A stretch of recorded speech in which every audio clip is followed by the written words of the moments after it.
नमस्कार। कभी सोचा है कि ये जो शब्द हम बोलते हैं, क्या ये सिर्फ चीजों के नाम है या फिर क्या ये खुद असलियत का, इस रियलिटी का हिस्सा है?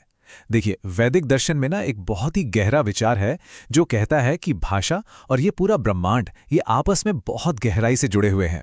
तो आइए आज इसी कमाल के रहस्य को समझने की कोशिश करते हैं। जरा इस वाक्य पर गौर कीजिए। वेद मंदिर में शब्द ब्रह्म रूपी महादेव विराजमान है। इस एक लाइन में ना एक बहुत गहरा रहस्य छिपा हुआ है। ये जो सोच है, ये हमारी आम समझ को बिल्कुल पलट कर रख देती है।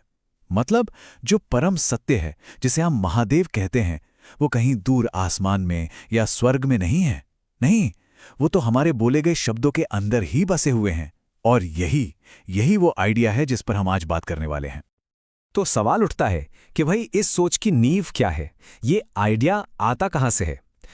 इसकी शुरुआत होती है वेद को एक पवित्र स्ट्रक्चर, एक मंदिर की तरह देखने से। एक ऐसा मंदिर जिसके अंदर खुद ईश्वर की उपस्थिति है। इस आइडिया को समझने के लिए ना एक बहुत ही खूबसूरत मेटाफर, एक रूपक दिया गया है। सोच के देखिए, वेद एक बहुत बड़ा शहर है, एक महानगर, और इस शहर में हर मंत्र एक घर जैसा है और हर घर में एक देवता रहते हैं। इसका मतलब क्या हुआ? इसका मतलब ये हुआ कि हर एक शब्द, हर एक ध्वनि, वो अपने आप में एक डिवाइन पावर, एक दिव्य शक्ति का प्रतीक है।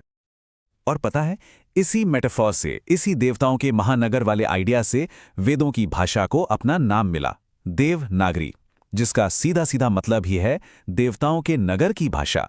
तो ये वो भाषा है जिसमें हर एक शब्द का कनेक्शन एक दिव्य शक्ति से है।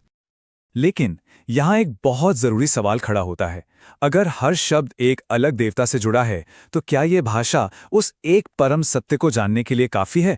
वो परम सत्य जो इन सारे देवताओं से भी परे है। और बस यहीं से हम शब्दों की लिमिट्स, उनकी सीमाओं को समझना शुरू करते हैं।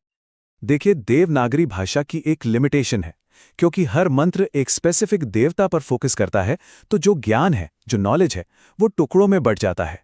मतलब ये भाषा हमें उस देवताओं के महानगर की अलग अलग गलियों में तो घुमा देती है, लेकिन पूरे शहर का एक बर्ड्स आई व्यू वो नहीं दे पाती। ये हमें हिस्सों से मिलवाती है, पार्ट से मिलवाती है, लेकिन उस एक परम संपूर्णता से नहीं जो इन सबको मिलाकर बनती है। तो अब सवाल बिल्कुल साफ है। अगर हर शब्द हमें एक अलग देवता दिखाता है, तो फिर हम उस एक को कैसे जानें जो इन सब में हैं और इन सबसे परे भी हैं? यही वो सवाल है जो हमें एक बिल्कुल नई समझ की और एक नेक्स्ट लेवल ऑफ अंडरस्टैंडिंग की तरफ लेकर जाता है। और इस सवाल का जवाब छिपा है एक हायर लेवल की भाषा में, एक ऐसी भाषा जो शब्दों के मतलब की, उनके मीनिंग की बाउंड्रीज को ही पार कर जाती है। इसे कहा गया है महाभाषा, यानी द ग्रेट लैंग्वेज। तो इन दोनों भाषाओं में जो फर्क है वो बहुत बड़ा है और बहुत जरूरी भी। देखिए, देवनागरी भाषा फोकस करती है शब्दों के मीनिंग पर, उनके अर्थ पर, लेकिन महाभाषा वो अर्थ को पीछे छोड़ देती है और फोकस करती है सिर्फ और सिर्फ प्योर साउंड पर, शुद्ध ध्वनि पर। ये एक रेवोल्यूशनरी शिफ्ट है। इसे ऐसे समझिए जैसे आप किसी गाने के बोल सुनने के बजाय सिर्फ उसकी धुन, उसकी वाइब्रेशन को महसूस कर रहे हों। तो आखिर ये महाभाषा है क्या? ये असल में एक एक्सपीरियंस है, एक ऐसी अवस्था जहां शब्दों के जो अलग अलग मतलब हैं, उनकी डेफिनेशन है, वो सब पिघल जाती हैं, डिसॉल्व हो जाती हैं, बिल्कुल वैसे ही जैसे पानी में नमक घुल जाता है, पता ही नहीं चलता कहाँ गया। ठीक वैसे ही अर्थ गायब हो जाते हैं और पीछे क्या बचता है? सिर्फ और सिर्फ प्योर साउंड की वाइब्रेशन। इस लेवल पर आग और पानी जैसे शब्दों का फर्क मिट जाता है। उनका मतलब मायने नहीं रखता, सिर्फ उनकी जो मूल ध्वनि है बस वही रह जाती है। तो इस सफर का, इस लिंग्विस्टिक और स्पिरिचुअल जर्नी का आखिरी मकसद क्या है? मंजिल क्या है? मंजिल है सभी ध्वनियों का एक परम कॉस्मिक साउंड में मिल जाना, उसमें मर्ज हो जाना।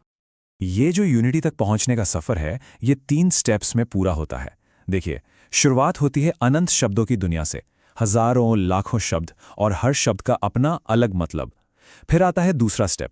ये सारे शब्द अपने अपने मतलब खो देते हैं और बन जाते हैं अनंत ध्वनियां, इन्फिनिट साउंड्स।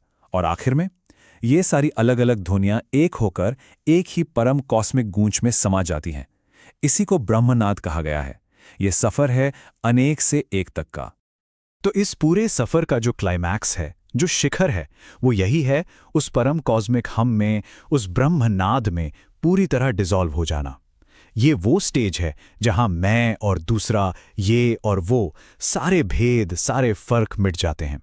वहां सिर्फ एक ही चीज बचती है, एक अखंड, कभी न खत्म होने वाली ध्वनि का अस्तित्व, और वही परम सत्य है। और हम आज की बात को इसी एक गहरे सवाल पर खत्म करते हैं।